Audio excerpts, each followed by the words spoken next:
Gracia y paz, carísimos hermanos, que el Señor está bendiciendo su vida de gran manera. En este día, continuando con los temas que son para edificación del pueblo de Dios, bajo la serie El matrimonio conforme al diseño de Dios, nos corresponde el tema intitulado El pacto matrimonial, un compromiso para toda la vida. El pacto matrimonial, un compromiso para toda la vida. El propósito de estos temas, mis amados amigos oyentes edificados en la palabra, y aquellos que nos permiten llegar hasta sus hogares, es que el fortalecimiento del matrimonio conforme al diseño de Dios ayude a edificar hogares firmes que glorifiquen su nombre. Para esto tomaremos el texto base de Mateo capítulo 19 versículo 4-6, en donde dice: Él respondiendo les dijo: ¿No habéis leído que Él, que los hizo al principio, varón y hembra los hizo? Y dijo: por esto el hombre dejará padre y madre, y se unirán a su mujer, y los dos serán una sola carne. Así que ya no son más dos, sino una sola carne. Por tanto, lo que Dios juntó, no lo separe el hombre. Mis amados hermanos, comprender que el matrimonio es un pacto sagrado establecido desde el inicio de la creación mismo, que se fundamenta en el amor, la fidelidad y el compromiso mutuo, nos permite reflejar la relación de Cristo con su iglesia. Para esto,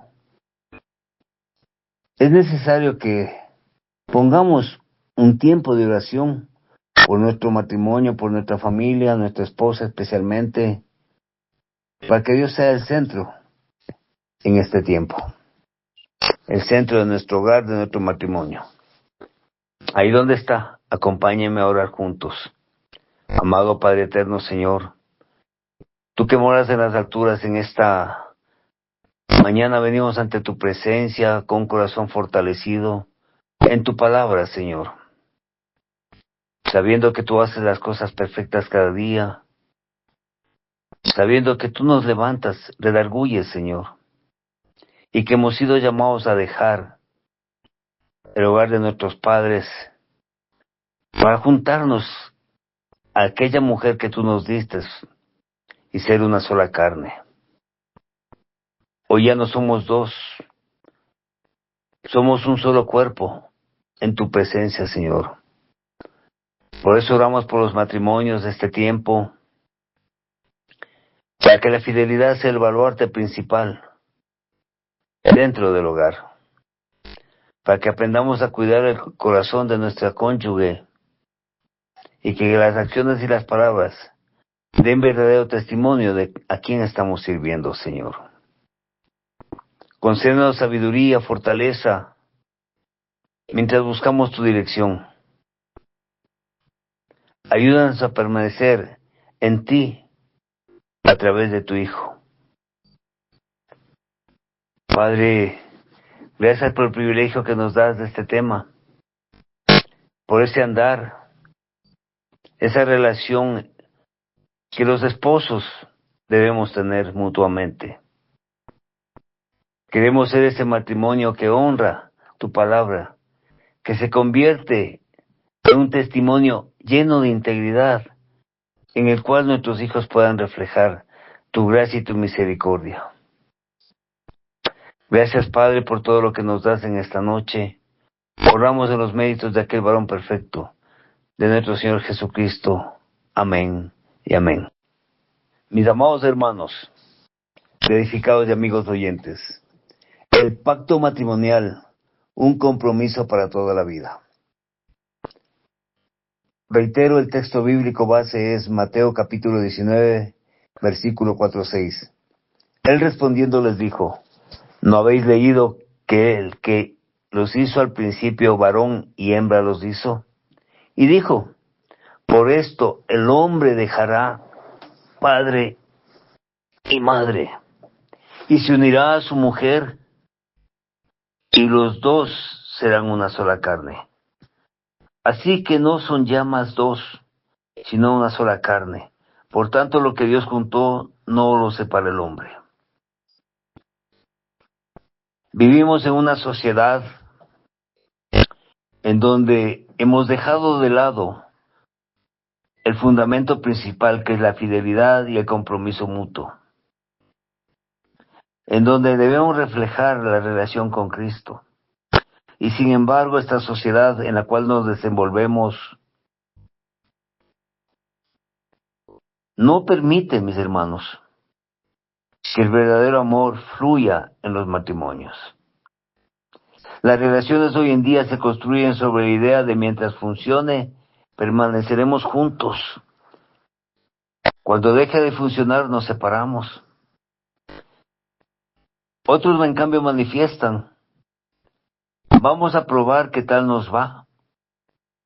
Y de acuerdo a eso seguimos. Si no, cada cual por su camino. Y es triste y lamentable que no hemos podido apreciar que el diseño de Dios para el matrimonio es diferente. Especialmente el matrimonio bíblico no comienza simplemente con una emoción, una celebración o un documento legal.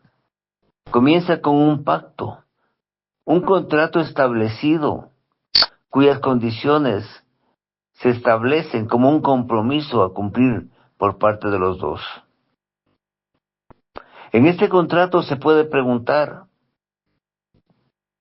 ¿qué recibo? ¿Qué estoy dispuesto a entregar? Por eso Jesús, mis hermanos, cuando habló del matrimonio, no comenzó hablando de sentimientos, dificultades económicas o problemas de convivencia. Jesús regresó al inicio de la creación, cuando manifiesta que los hizo al principio, varón y hembra los hizo.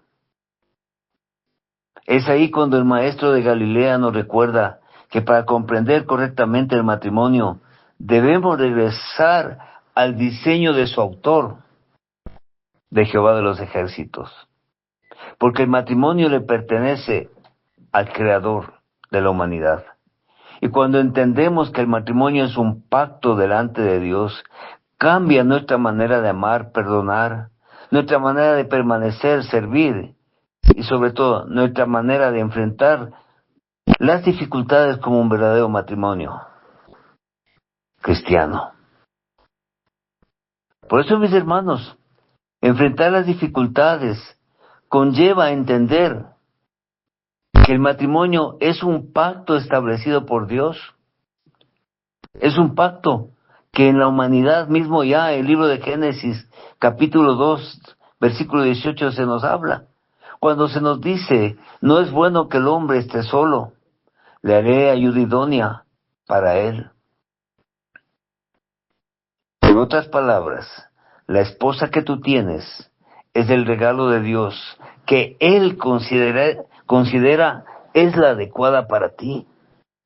No preguntas si tú consideras que es la adecuada.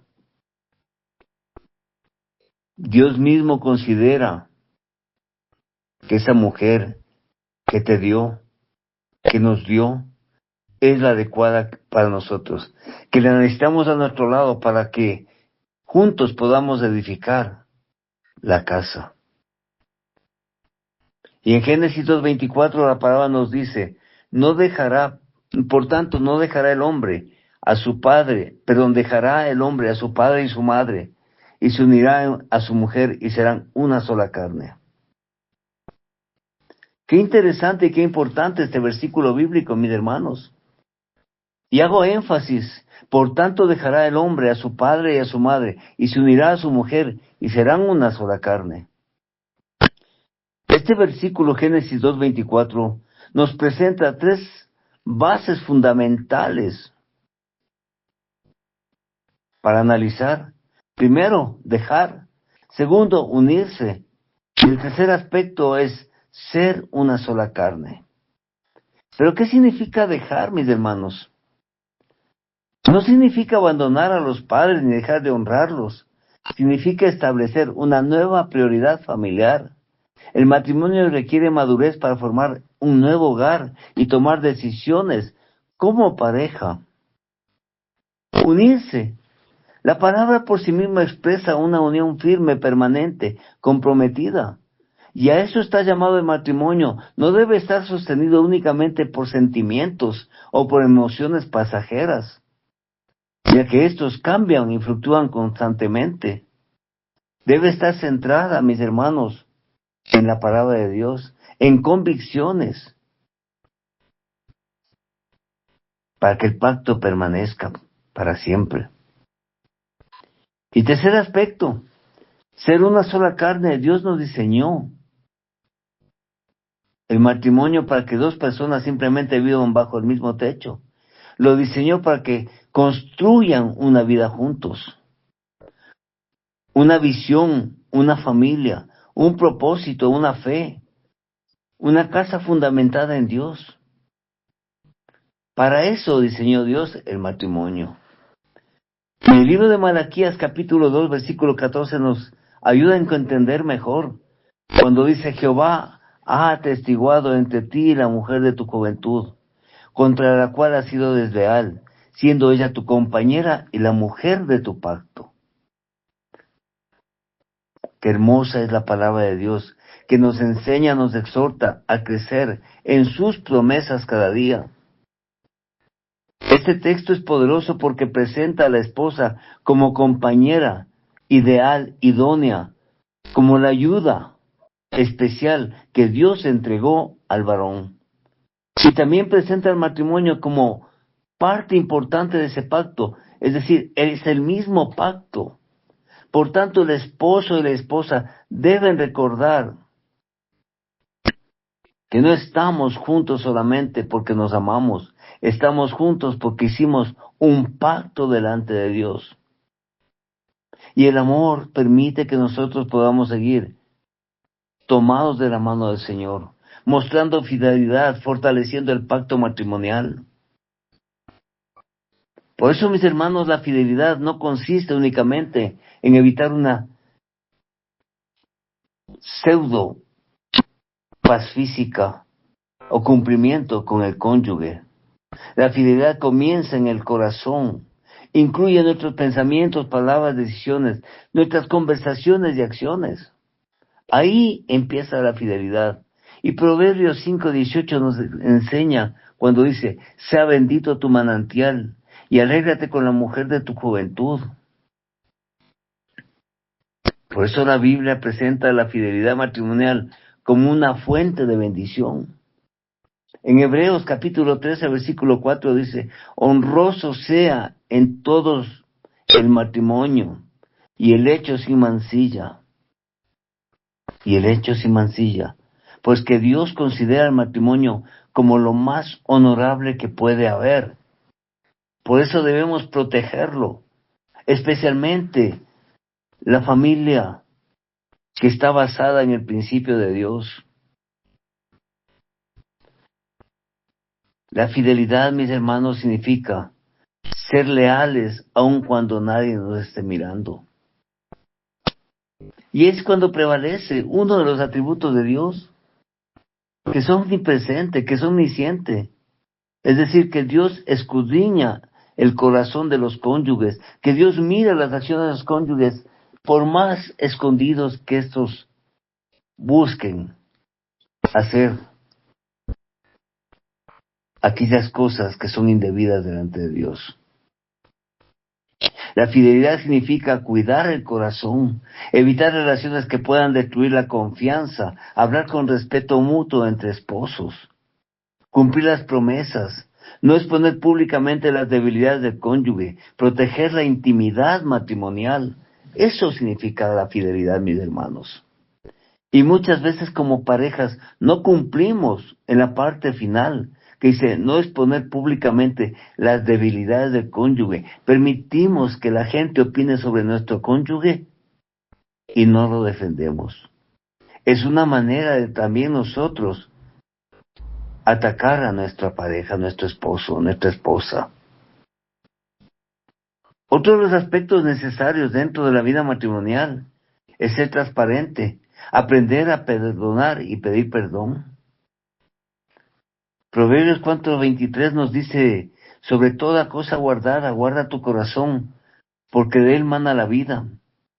Y un buen matrimonio basado en los cimientos de Dios puede comenzar a romperse mucho antes de que aparezca una separación física.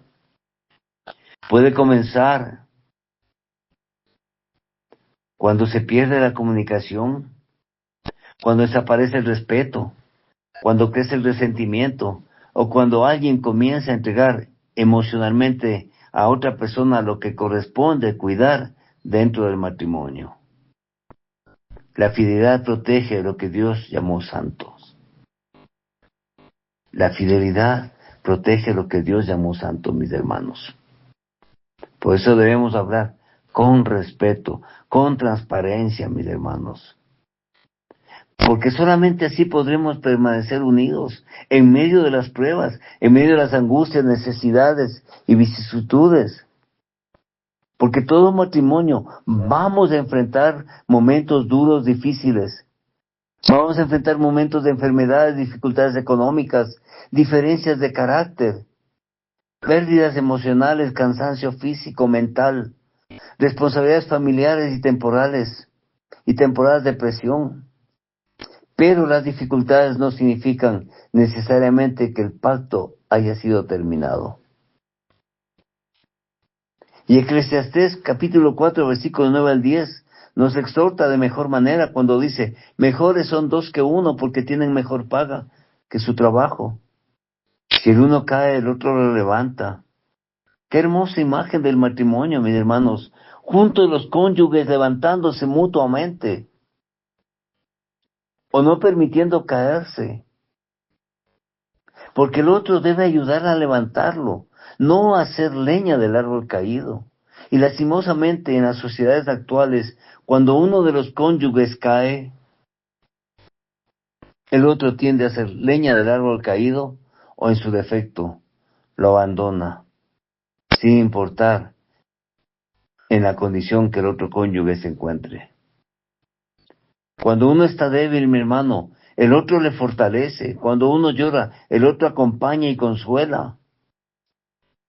Cuando uno pierde la esperanza, el otro recuerda las promesas de Dios dadas en Eclesiastés 4:12. Cuando dice que el cordón de 3 dobleces no se rompe pronto. Este cordón representa la importancia de que Dios esté en el centro de nuestra relación, de nuestro matrimonio, de nuestro hogar. Un verdadero matrimonio cristiano donde solamente están el esposo y la esposa pueden enfrentar grandes dificultades. Pero cuando Dios ocupa el centro, la pareja aprende a buscar dirección espiritual antes de tomar decisiones impulsivas. Y Santiago capítulo 1 versículo 5 nos dice, y si alguno de vosotros tiene falta de sabiduría, pídale a Dios. Cuando no sepan qué hacer, mis hermanos, dentro del matrimonio, oren. Cuando estén en desacuerdo, oren. Cuando estén heridos, doblen rodillas delante de Dios. Cuando necesiten tomar una decisión, entreguen ese peso, esa carga a Dios, ¿a través de qué? De la oración. Mis hermanos, el matrimonio no se fortalece únicamente hablando entre esposos, también se fortalece hablando con Dios, presentando nuestras necesidades delante de Él, clamando y suplicando, doblando nuestra cerviz delante del Señor. Porque hemos entendido que el amor debe ser la fuerza que sostiene aquel pacto, mis hermanos. Y es ahí cuando el amor bíblico nos muestra la verdadera relación, porque no solamente es emoción pasajera, es decisión, el amor verdadero, es sacrificio, es paciencia, es perdón, es servicio. Y por eso 1 Corintios capítulo 13 versículo 4 al 7 nos enseña la preeminencia del amor, que sufrido es benigno, el amor no tiene envidia, el amor no es jactancioso, no se envanece. El amor, mis hermanos, presenta características que deben ser estudiadas y establecidas dentro del matrimonio. Por eso, mis hermanos, debemos preguntarnos, ¿soy paciente con mi esposa o lo hago o lo pierdo con facilidad? ¿Mis palabras edifican o destruyen? ¿Cuál es el grado de perdón que tengo en mi corazón? ¿Busco tener la razón o busco restaurar mi relación con Dios y con mi esposa? Y Colosenses 13, capítulo 3, versículo 13-14 nos dice, soportándoos unos a otros y perdonándonos unos a otros. Y sobre todas estas cosas, vestidos de amor, que es el vínculo perfecto. Por eso, mis hermanos, el perdón no significa aprobar lo incorrecto. Significa decidir que el resentimiento no gobernará el matrimonio, ni afectará la estabilidad emocional y conviccional de uno de los cónyuges. Por eso, el matrimonio saludable no es aquel donde no existen conflictos, es aquel donde ambas aprenden a resolver los conflictos con amor, humildad y aprenden a caminar en el temor de Dios. Sí, mis hermanos, la esencia del matrimonio no es como nosotros la vemos. Tenemos que aprender a mirar como Cristo lo miró, como Jehová mismo miró el diseño de Dios desde la creación del universo. Por eso el esposo debe amar a su esposa como Cristo amó a la iglesia. Porque el matrimonio cristiano tiene un modelo superior. Es ahí donde se entiende que Cristo y su iglesia es una sola relación.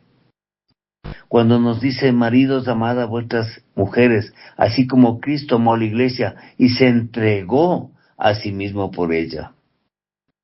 Ahí está el secreto, mis hermanos, cuando la palabra nos dice, y se entregó a sí mismo por ellas. Entregar nuestra vida, nuestro corazón, nuestros sentimientos en aras de un matrimonio establecido, próspero y bendecido. En aras de aquello, mis hermanos. Cristo no amó a la iglesia de manera egoísta. Cristo se entregó. Por eso el esposo está llamado a un liderazgo basado en el cuidado de su esposa, de su cónyuge. Basado en el amor, el sacrificio, la protección, la comprensión, la fidelidad y el servicio espiritual. De ahí, el liderazgo bíblico no significa autoritarismo, significa servir como Cristo sirvió a los demás. Y primera de Pedro capítulo 3 versículo 7 la palabra nos dice, vosotros maridos igualmente vivid con ellas sabiamente dando honor a la mujer. El esposo debe dar honra y gloria a su esposa. Y eso necesitamos hacerlos para ser un buen testimonio de Dios gobernando nuestros corazones. Vivir con nuestra esposa dando honor a la mujer. El esposo debe honrar a su esposa. No debe humillarla. No debe menospreciarla. No debe utilizar su posición para dominarla. Debe tratarla con amor, dignidad y consideración. Porque eso permitirá que la esposa también pueda vivir de manera digna y entender que ella también está llamada a edificar el pacto. No solamente es cuestión del hombre, es cuestión de los cónyuges, la pareja. La responsabilidad matrimonial no pertenece únicamente al esposo. Como siervas del Señor, ustedes también, mis hermanas, tienen un papel fundamental dentro del diseño de Dios. Y en Efesios capítulo 5, versículo 22-24, la palabra nos dice, cuando Pablo enseña acerca del respeto, la sujeción dentro del orden establecido por Dios. Pero este pasaje debe entenderse juntos con todo el contexto de Efesios 5. Antes de hablar de las responsabilidades particulares del esposo y la esposa, Pablo dice claramente, sométase unos a otros en el temor de Dios. Por lo tanto, el matrimonio cristiano no consiste en que uno mande y el otro obedezca. Consiste en que ambos se sometan a Dios, a su voluntad, y sirvan con propósito al matrimonio que Dios nos dio. Proverbios 14:1 nos dice, la mujer sabia edifica su casa. Una esposa sabia no destruye con sus palabras lo que el matrimonio ha construido con años de esfuerzo. La mujer sabia debe ser una fuente de ánimo, sabiduría, oración y fortaleza. Porque solamente así el matrimonio será un testimonio para los hijos y para la sociedad actual. El matrimonio no afecta únicamente a dos personas, mis hermanos. También influye en los hijos, familiares, iglesia, comunidad. Los hijos aprenden mucho más de lo que ven que de lo que escuchan. Si ven perdón, aprenderán a perdonar. Si ven respeto, aprenderán respeto. Si ven oración, aprenderán a buscar a Dios en oración. Si ven fidelidad, aprenderán fidelidad. Si ven amor, comprenderán mejor el amor de Dios. Y en Deuteronomio capítulo 6, versículos 6 y 7 dice, y estas palabras las repetirás a tus hijos. El hogar debe convertirse en un lugar donde la fe se enseñe y se viva. Se enseña y se viva, mis hermanos. Por eso, mi carísimo hermano, lo que Dios juntó debe ser cuidado. Lo que Dios juntó debe ser cuidado, mis hermanos. De ahí que valía el texto de Mateo 19:6. Lo que Dios juntó no lo separa el hombre. El matrimonio está a ser llamado a ser protegido. Hay cosas que pueden convertirse en enemigos del pacto. La falta de comunicación, el orgullo, la infidelidad, la falta de perdón, el irrespeto, los insultos, el egoísmo, la indiferencia, las mentiras, la falta de tiempo juntos, la ausencia de oración, permitir que terceras personas gobiernen las decisiones matrimoniales. Por eso el matrimonio necesita mantenimiento espiritual. Así como una casa necesita cuidado, el matrimonio también necesita ese cuidado especial. Sí, mis hermanos.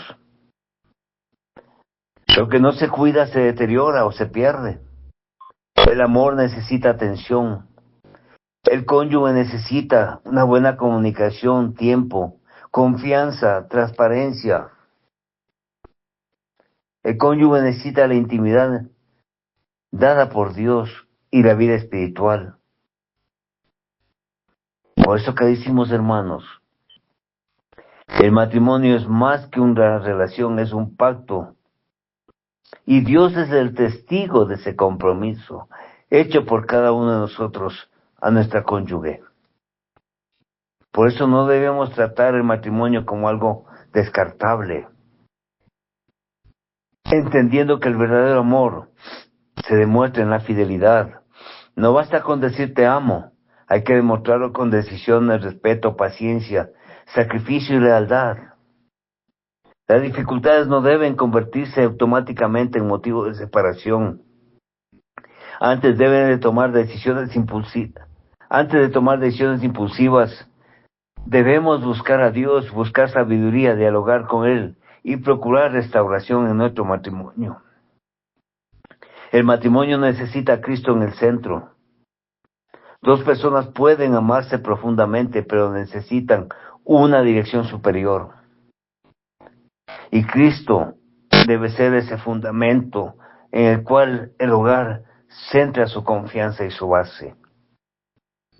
Porque el matrimonio cristiano debe ser un testimonio para nuestros hijos, en donde ellos puedan ver en nosotros una expresión de amor, perdón, fidelidad y sobre todo de la imagen de Dios morando en nuestros corazones. El pacto establecido desde el inicio de la creación debe ser renovado diariamente. Es por eso que en el día de la boda se pronuncian votos. Y esos votos demuestran durante toda la vida, cada mañana, que podemos volver a decir, te elijo, te respeto, te perdono, te cuido. Caminaremos en justicia juntos y juntos buscaremos a Dios. Ese es el matrimonio verdadero y real.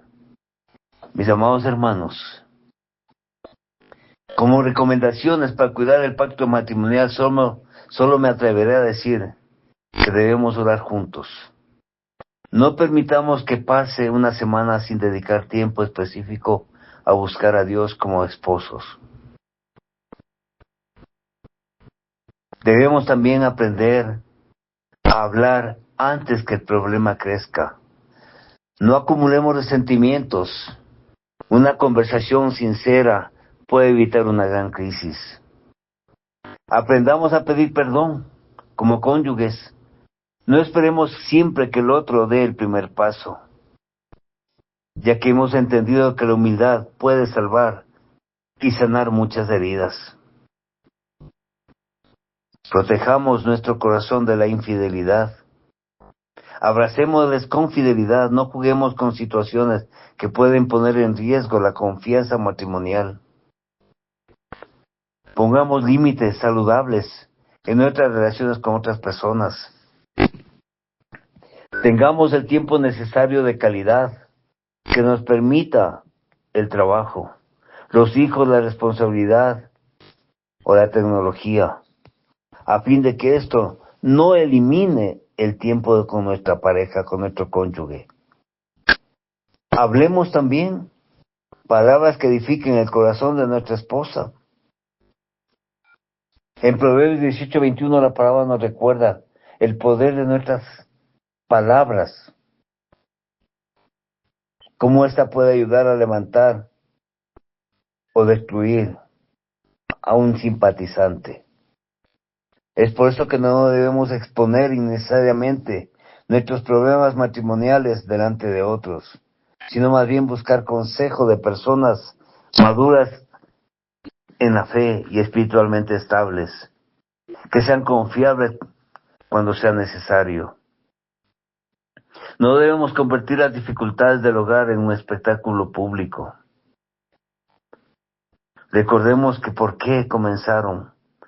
En tiempos difíciles es necesario recordar las razones por las que decidimos caminar juntos como esposos. Y sobre todo, mis hermanos, recordar que Dios estuvo presente cuando estábamos frente a ese papel en el pacto.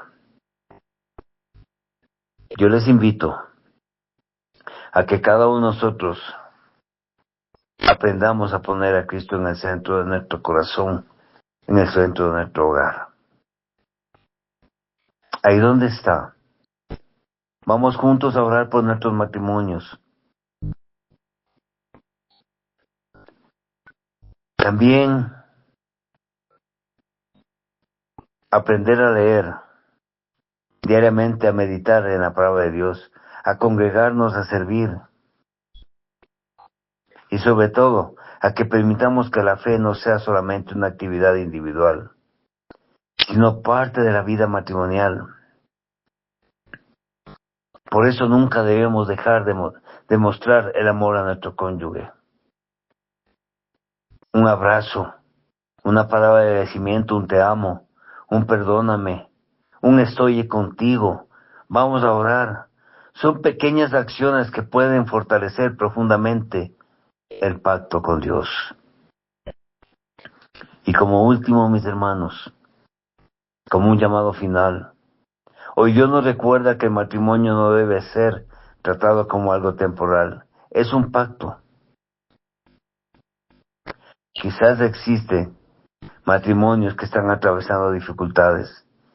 Quizás hay heridas en medio de ellos. Se ha perdido la comunicación. Quizás el amor parece haberse enfriado.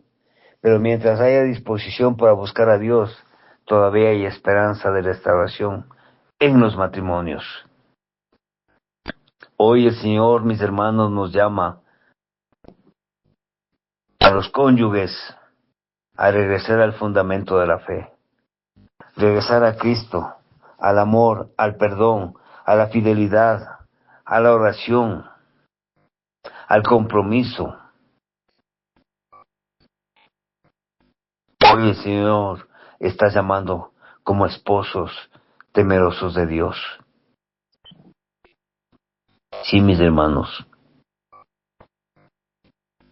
Y también a ti, mi hermana. El Señor te llama para que tú puedas decir, Señor, ayúdame a ser una mujer sabia que edifica mi hogar, y que ambos puedan estudiar, comprender y meditar en el texto bíblico de Josué 24:15. Pero yo en mi casa serviremos a Jehová. Porque cuando Cristo está en el centro, el matrimonio deja de ser simplemente la unión de dos parejas y se convierte en un testimonio vivo de la fidelidad de Dios. Por eso, el matrimonio no se sostiene solamente porque dos personas se aman. Se fortalece cuando dos personas deciden amar, permanecer y caminar juntas bajo el pacto de Dios. Mis amados hermanos, que el Señor sea bendiciendo su santa palabra. Que el Señor nos ayude a caminar en paz en nuestro hogar. Desde Quito, Ecuador, su hermano en Cristo, Edwin Balseca Jaramillo. Y esto es para la honra, honor y gloria de Jehová de los ejércitos. Paz a vosotros, carísimos.